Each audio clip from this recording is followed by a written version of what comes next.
आणि वृक्षप्रेमींनी ऑर्थो आयुर्वेदिक ऑयल और कैप्सूल, अब दर्द भी घुटने टेकेगा। ठाकरे बंधूंची तोफ आज शिवाजी पार्कवर धडाडणार। 20 वर्षांनंतर ठाकरे बंधूंची शिवाजी पार्कवर सभा, विरोधकांवर काय निशाणा साधणार याकडे लक्ष। अजित पवारांना आवडतं मुख्यमंत्रीपद, जय महाराष्ट्रच्या द एन्काउंटर कार्यक्रमात दिली कबुली। मुख्यमंत्री देवेंद्र फडणवीस नाशिक दौऱ्यावर, ठाकरे बंधूंच्या टीकेला फडणवीस काय उत्तर देणार याकडे लक्ष। प्रचाराच्या शेवटच्या टप्प्यात मुख्यमंत्र्यांची नाशकात सभा।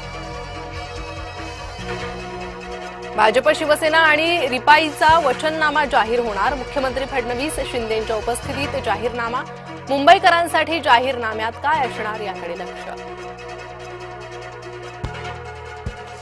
नागपूर शहरासाठी आज भाजपचा जाहीरनामा प्रसिद्ध होणार। जाहीरनाम्यासाठी भाजपने नागरिकांची मतं सूचना मागवल्या होत्या। बावनकुळे, दयाशंकर तिवारींच्या उपस्थितीत जाहीरनामा प्रसिद्ध होणार। मतदानासाठी पैसे मिळाल्यास ते घ्या, मात्र मतदान आपल्याच माणसाला करा। प्रकाश आंबेडकरांचा मतदारांना अजब सल्ला। लाडक्या बहिणींना निवडणुकीत हप्ता देऊ नका, काँग्रेसचे राज्य निवडणूक आयुक्तांना पत्र। काँग्रेस प्रदेश सरचिटणीस संदेश कोंडविलकर यांचं पत्र।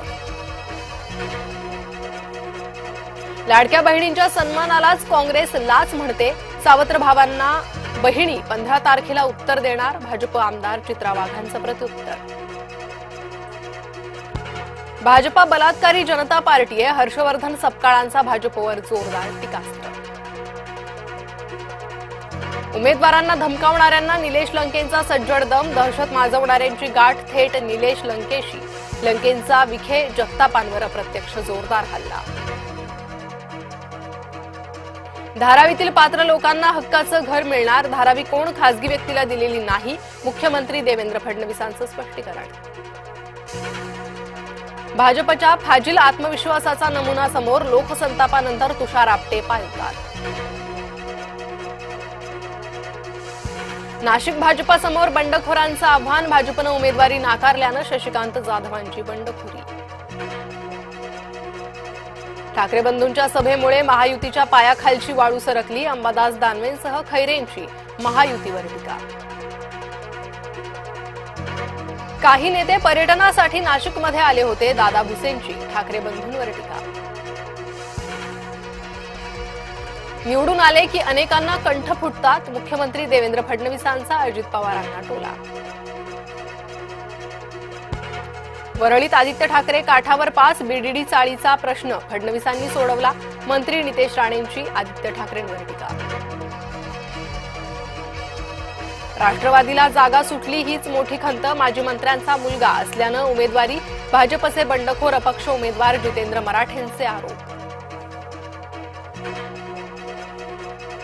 साताऱ्यात सुट्टीवर आलेल्या जवानाचा अपघाती मृत्यू, काही तासांपूर्वीच मुलीचा झाला होता जन्म। जवान प्रमोद जाधव यांच्या निधनानं दरेगावावर शोककळा। धुळ्यात देशी दारूसह तब्बल 30 लाखांचा मुद्देमाल जप्त, तिघांना अटक, धुळे पोलिसांची कारवाई।